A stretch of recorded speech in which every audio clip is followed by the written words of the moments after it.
வணக்கம். Welcome to mister review channel. ஒரு news ஒன்று படித்தேன். ஒவ்வொரு இயக்குனரும் பார்த்துக்கிட்டனா ஒவ்வொரு பின்னணி வச்சு படம் எடுத்துக்கிட்டு இருக்காங்க. இது பார்த்துக்கிட்டனா தமிழ் சினிமாவுக்கு வரமா சாவமா. அதே மாதிரி ஒவ்வொரு இயக்குனரும் பார்த்துக்கிட்டனா ஒவ்வொரு பாணியை கையாண்டுக்கிட்டு இருக்காங்க. ஆனால் நம்ம மணிரத்னம் சார் இருக்கார் பார்த்தீங்களா, அவர் மட்டும்தான் பார்த்துக்கிட்டனா எந்த விதமான ஒரு இதுவுமே இல்லாமல் முற்போக்கு சிந்தனையாக வச்சு வருங்காலத்தில் பார்த்தா கணிக்கக்கூடியதை, வருங்காலத்தில் வரக்கூடியதை இன்றைக்கி பார்த்தா கணிச்சு எடுத்துக்கிட்டு இருக்கா. அப்படி ஆங்கில படங்களுக்கு நிகராக ஆங்கில படங்களை வச்சு மட்டுமே வச்சு ஆங்கில படங்களை மாதிரி அதுக்கு ஈக்குவலான படங்கள் எடுத்துக்கிட்டு இருக்கா அப்படின்னு நான் படிச்சுக்கிட்டு இருந்தேன். ஒரு இது படித்தேன். ஆனால் அதுக்கு கீழே ஒரு கமெண்ட் பண்ணியிருந்தா. எனக்கு அதை படித்த உடனே ராமாலாம் இப்படி தானே இருக்குது, அவர் படங்கள் எல்லாமே பார்த்தா இந்த மாதிரி தானே இருக்குது அப்படின்னு எனக்கு தோணுச்சு. அதுக்கு பார்த்தா ஒரு ரிப்ளை பண்ணியிருந்தார் அவர். இப்போ பாரதி ராஜானா பார்த்தோன்னா கிராம பங்கான படம் இருப்பா. கிராமத்தை அவ்வளோ வாழ்வியில் எதாவது பார்த்தா கிராமத்து உண்டான பின்னணி சூப்பராக காட்டியிருப்பா. இயக்குற இதே பார்த்தா பாக்கியராஜன் பார்த்துக்கிட்டனா ஒரு இக்கட்டான சூழ்நிலையை பார்த்தா எப்படி கையாளுறது, ஒரு சுத்தமாக பார்த்துக்கிட்டனா அவரே முடியாதுங்கும் போது அது எப்படி கையாளுங்கிறது அப்படின்னு காட்டியிருப்பா. பாலச்சந்திரம்னா பார்த்துக்கிட்டனா புரட்சிகரமான படங்கள், அவரோட இதில் பார்த்தா புரட்சிகரமான படங்களாக இருக்கும். இதே நம்ம வெங்கட் பிரபுனா பார்ட்டி கோவா அந்த மாதிரி இருக்கும். இன்றைக்கி இருக்க மாரி செல்வராஜ் ஆகட்டும், இவங்களாகட்டும், இவங்க பார்த்துக்கிட்டனா ஒரு கேஸ்ட்டை வச்சு மையப்படுத்தி எடுப்பாங்க. இதே இது நம்ம லோகேஷ் கனகராஜ் நெல்சன் பார்த்துக்கிட்டனா ஒரு போதைப் பொருளை வச்சு படம் எடுப்பாங்க. இந்த மாதிரி இருக்கிற காலகட்டத்தில் மணிரத்னம் பார்த்தா எதுவுமே பண்ண மாட்டா அப்படின்னு சொல்லிக்கிட்டு இருந்தாங்க. ஆனால் மணிரத்னம் படம்னாவே நம்ம எல்லாமே நினைக்கிறது பிரேம். அவரோட பிரேமிங் பார்த்தா அருமையாக இருக்குங்க. ஒரு மாதிரி யாராலும் பிரேமிங் வைக்க முடியாது. அவரோட பிரேமிங்கெலாம் பார்த்தா அவ்வளோ அருமையாக இருக்கும். மணிரத்னம் படம்னாவே பார்த்தீங்கன்னா ஒளிப்பதிவு சூப்பராக இருக்கும். பிரேமிங் ஒவ்வொருத்துக்கும் வைக்கிற அந்த பிரேம் ஷாட் பார்த்தா அருமையாக இருக்குன்னு சொல்லுவாங்க. அப்படி தான் இருக்குது. ஆனால் அவருக்கும் பார்த்தா ஒரு சென்டிமெண்ட் இருக்குது. யோசிச்சு பாருங்கள், அவர் எல்லா படத்துலையும் இந்த சென்டிமெண்ட் பார்த்தா கண்டினியூஸாக வந்துக்கிட்டே இருக்கும். தாலியை வச்சு பார்த்துக்கிட்டோன்னா ஒரு மனுஷன் பார்த்தோன்னா எத்தனை படத்தை எடுத்துக்காருன்னு எனக்கே பார்த்தோன்னா ஆச்சரியமாக இருக்குங்க. ஏன்னா அந்த அளவுக்கு பார்த்துக்கிட்டோன்னா அவர் தாலியை பார்த்தோன்னா ஒரு இதாகவே பார்க்குறா. சொல்ல பாருங்களேன், தாலி கட்டி வாழாமல் இருந்தால் மௌனராகம். அந்த படம் அப்படி தான் இருக்கும். 2 பேருக்கும் கல்யாணம் ஆகி போயிடும், தாலி கட்டிடுவோம். ஆனால் ஒன்று சேர மாட்டாங்க. கிளைமேக்ஸில் அந்த படம் ஒன்று சேருவாங்க. தாலி கட்டி வாழாமல் இருந்தால் மௌனராகம். அதே மாதிரி 10வது படிக்கிற ஒரு பொண்ணுக்கு பார்த்தோன்னா தாலி கட்டினா என்னன்னு யோசிச்சு பாருங்களேன். இது பார்த்துக்கிட்டோன்னா எங்கேயோ பார்த்த படமாக இருந்துச்சு. நான் கூட இதை பார்த்துக்கிட்டா ரிவ்யூ பண்ணியிருக்குன்னு அப்படின்னு நினச்சா, ஆமாப்பா நம்ம நாயகன் படம் பார்த்தா அப்படி தானே, ஒரு 10th படிக்கிற பொண்ணுக்கு பார்த்துக்கிட்டனா தாலி கட்டி கூட்டி போயிடுவார்ல அப்படின்னு எனக்கு நினைக்க தோணுச்சு. ஆமாம், இல்லை 10th படிக்கிற பொண்ணுக்கு தான் தாலி கட்டுவா அப்படிங்கிற மாதிரி தான் இருந்துச்சு. அடுத்து பார்த்துக்கிட்டனா ஒருத்தரோட மனைவிக்கு இன்னொருத்தர் தாலி கட்டினா, அதாவது ஒரு மனைவிக்கு பார்த்துக்கிட்டனா தாலி கட்டி இன்னொரு மனைவிக்கு பார்த்தா தாலி கட்டாமல் வாழ்ந்தால் அது என்ன படம்? இந்த படத்தை 2 ஹீரோ நடிச்சிருப்பாங்க.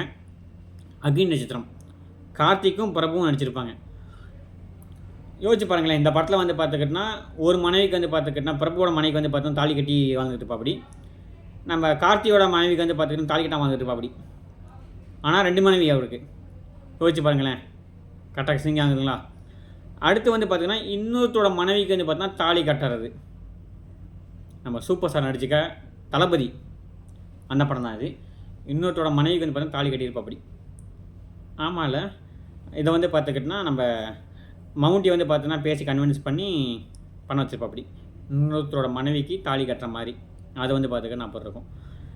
அடுத்து பார்த்துக்கிட்டோன்னா தாலி கட்டி ஊருக்கு தெரியாமல் வாழ்கிறது அப்படின்னா ஓகே காதல் கண்மணி.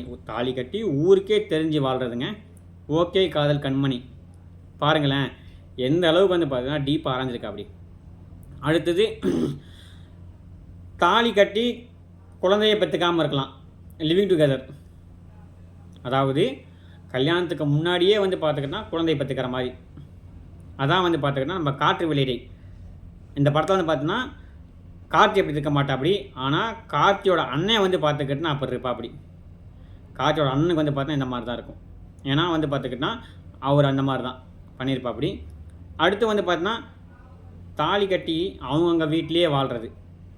தாலி கட்டியாச்சு, நீ உன் வீட்டில் வாழ்ந்துக்க, நான் என் வீட்டில் வாழ்ந்துக்கிறேன், அவ்வளோதான் கல்யாண வாழ்க்கை. அலைப்பாயுதே.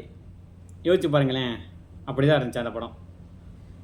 தாலி கட்டிக்க உன் வீட்டுக்கு நான் என் வீட்டில் வந்துக்கிறேன், அலைப்பாயுதே. அடுத்தது தாலி கட்டினா இன்னொருத்தோட மனைவியை கடத்திட்டு போகிறது இது ஊருக்கே தெரிஞ்சது, ராவணன். விக்ரம் சார் நடிச்சிருப்பா அப்படி, ராவணன். அடுத்தது இந்த படம் வந்து பார்த்திங்கன்னா நேஷனல் அவார்டான படம். தாலி கட்டின புருஷனுக்காண்டி போராடினா அதான் வந்து பார்த்துக்கிட்டோன்னா ரோஜா அப்படின்னு வந்து பார்த்தா சொல்லியிருப்பா அப்படி. அதே மாதிரி ஒரு பொண்ணுக்கு 2 பேர் தாலி கட்ட நினைக்கிறது திடா அப்படிங்கிற மாதிரி இருந்துச்சு. இன்னும் வந்து பார்த்துக்கிட்டோன்னா இப்போ ரீசெண்டாக நம்ம மணிரத்னம் கண்டுபிடிச்ச ஒரு இது வந்து பார்த்துக்கிட்டோன்னா, ஒரு பொண்ணுக்கு அப்பாவும் தாலி கட்ட நினைக்கிறான், பையனும் தாலி கட்ட நினைக்கிறான். தக்லைஃப் தாங்க. என்னன்னு பார்க்குறீங்க, தக்லைஃப் தான் அந்த படம் கான்செப்ட் தானே. கமல் வந்து பார்த்துக்கிட்டோன்னா திரிசாவுக்கு தாலி கட்டாமல் வாழ்ந்துக்கிட்டுப்பா அப்படி, சிம்பு வந்து பார்த்தா அந்த பொண்ணுக்கு தாலி கட்டாமல் வாழணும் நினைப்பா அப்படி. தான் இருந்துச்சு. ஒரு மனுஷன் பாருங்கள், என்னோட வாழ்க்கை முழுக்க வந்து பார்த்துக்கிட்டோன்னா முற்போக்கு சிந்தனை எந்த விதமான எதுவுமே இல்லாமல் பிரேமம் மட்டுமே வைக்கிறாருன்னு நினச்சிக்கிட்டு இருந்த காலகட்டத்தில் என்னீங்கள ஒரு மனுஷன் தாலியை வச்சு எந்த அளவுக்கு சென்டிமீட்டர் எடுத்துக்கான்னு பாருங்கள். தாலி சென்டிமீட்டருங்கிறது அவருக்கு எந்த அளவுக்கு இருக்கும் பாருங்களேன். தாலி தாலி தாலி. இன்னும் ஒன்று இருக்குது, 2 மதத்து பறை தாலி கட்டாமல் வாழ்ந்தா பாம்பே. பாருங்களேன், இதுலேயும் வந்து பார்த்தா தாலி தான் வருது. இந்து முறைப்படியும் தாலி இல்லை, முஸ்லீம் முறைப்படியும் தாலி இல்லை.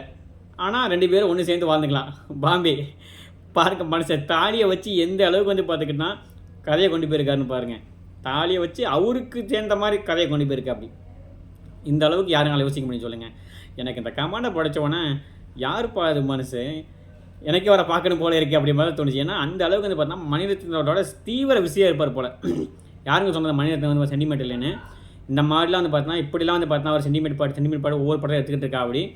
அவர் நம்ம நெக்ஸ்ட் என்ன மாதிரி தாலியை வச்சு என்ன படம் எடுக்க போகிறாருன்னு தெரியலைங்களேங்க அப்படின்னு சொன்னது தான் வந்து பார்த்துக்கிட்டோன்னா அல்டிமேட். ஏன்னா ஒரு மனுஷன் பாருங்கள் எந்த அளவுக்கு வந்து பார்த்தா கமலை மணிரத்னம் வந்து பார்த்தீங்கன்னா டீப்பாக அவர் ஆராய்ஞ்சிருக்கா அப்படி.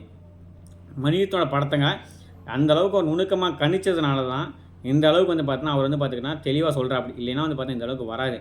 மணிரத்னத்தோட அவர் தீவிர விசிறி இந்த அளவுக்கு வந்து பார்த்தா நுணுக்கமாக கண்டுபிடிச்சி இவ்வளோ இது சென்டிமீட்டர் பார்க்குறாருங்க ஒரு அவரை போய் நீங்கள் வந்து பார்த்தா முற்போக்கு சன்னம் வாங்கி சொல்கிறீங்களே அப்படின்னு சொன்னது சுட்டி காட்டினதுக்கு நன்றிகள், வாழ்த்துக்கள் பல.